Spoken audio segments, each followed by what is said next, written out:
కామారెడ్డిలో political heat weather కొనసాగుతుండగా BJP MLA Venkataramana Reddy hot comments చేశారు. డిగ్రీ కాలేజ్ భూముల విషయంలో తాము తప్పు చేసినట్లు నిరూపిస్తే రాజకీయాలు వదిలేస్తానన్నారు. ఒక గజం తేడా వచ్చినా రాజీనామా చేస్తానన్నారు. ఉదయం ఎమ్మెల్యే క్యాంప్ ఆఫీస్ నుంచి కలెక్టరేట్కు వెళ్లారు వెంకటరమణారెడ్డి.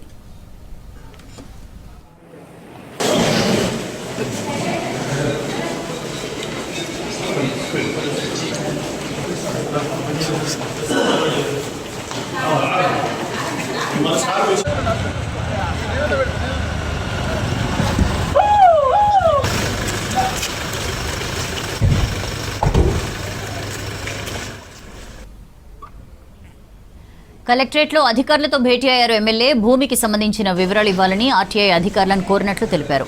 సమాచార హక్కు చట్టం కింద దరఖాస్తు చేసినట్లు తెలిపారు. 263 ఎకరాల్లో ఎవరికి ఎంత భూమి ఇచ్చారో అధికారులు తెలియజేయాలన్నారు. తప్పు చేసిన కాంగ్రెస్ నేతలు బయట తిరుగుతుంటే బీజేపీ నేతలపై అక్రమ కేసులు పెట్టి అరెస్ట్ చేస్తున్నారని ఆరోపించారు.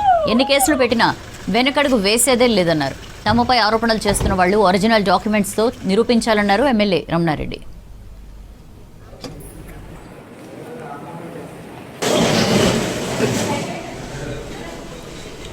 కామారెడ్డి జిల్లాలో రాజకీయ రచ్చ కంటిన్యూ అవుతోంది. 2 రోజులుగా కాంగ్రెస్ బీజేపీ నేతల మధ్య మాటల యుద్ధం నడుస్తోంది. ఇరు పార్టీల కార్యకర్తలు పరస్పర దాడులకు పాల్పడుతున్నారు. పోలీసులు క్యాంప్ ఆఫీస్ దగ్గర భారీ బందోబస్తు ఏర్పాటు చేశారు. MRO Kamareddy, RDO Kamareddy, additional revenue Kamareddy గారికి రైట్ ఇన్ఫర్మేషన్ యాక్ట్లో కూడా లెటర్లు ఇవ్వడం జరిగింది. నిజాలు నిగ్గు తేల్చాలని చెప్పాము. నా దగ్గర డాక్యుమెంట్స్ ఎవ్రీ ఫైల్ ఉంది, కానీ నేను ఇస్తే అథెంటిక్ కాదు. కాబట్టి కలెక్టర్ గారు, ఎంఆర్ఓ గారు, ఆర్డీఓ గారు సమాచార హక్కు చట్టం కింద డాక్యుమెంటేషన్ క్లియర్ చేసి ఇస్తే అది నిజమనేది తేలుతుంది. కాబట్టి ఈ ఇష్యూకి మేము ఏ తప్పు చేయలేదు, మా నాన్నగారు ఏ తప్పు చేయలేదు అనేది ప్రజలందరికీ తెలవాలని చెప్పేసి రైట్ ఇన్ఫర్మేషన్ యాక్ట్లో ఇవ్వడం జరిగింది. అలాగే కలెక్టర్ గారికి పర్సనల్గా ఇవ్వడం జరిగింది. కలెక్టర్ గారితో చెప్పాం, ఏది నిజం, ఏదైతే నిజమో అదే చెప్పండి. నేనేం దాన్ని మ్యానిపులేట్ చేయమని చెప్పట్లేదు. నిజాయితీ ఉన్నోడికి భయమే లేదు. కాబట్టి ఎక్కడ తప్పు చేయలేదు, మనకు భయము లేదు. కాబట్టి ప్రభుత్వం వాళ్ళదే, అధికారులు వాళ్ళే, వారే ప్రభుత్వంలో ప్రభుత్వ సలహాదారుగా ఉన్నారు. 2 నిమిషాల్లో డాక్యుమెంటేషన్ అంతా తీసుకురావచ్చు. కానీ రచ్చ ఎందుకు ఈ గొడవ చేయాలి?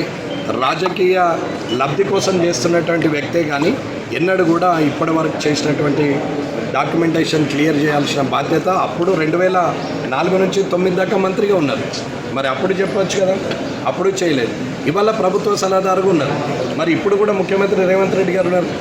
ఆయన ద్వారానైనా వీరు అనుకుంటే 2 నిమిషాలు డాక్యుమెంట్స్ అన్నీ పట్టుకొని రేపటి వరకు సీఎంఓకి రండి అంటే 2 నిమిషాల్లో డాక్యుమెంట్స్ అన్నీ హైదరాబాద్లో ఖచ్చితంగా ముగింపు పలుకుతాం. రైట్ ఇన్ఫర్మేషన్ యాక్ట్ కింద 30 రోజుల లోపల వారు ఇవ్వాలి.